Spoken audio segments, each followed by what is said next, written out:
اس آیت میں بات حضرت ابراہیم علیہ السلام کی ہو رہی ہے۔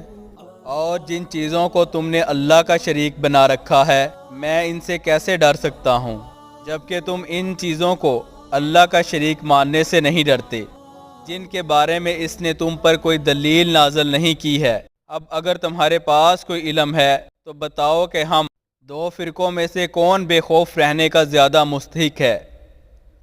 سورۃ نمبر 6 آیت نمبر 81۔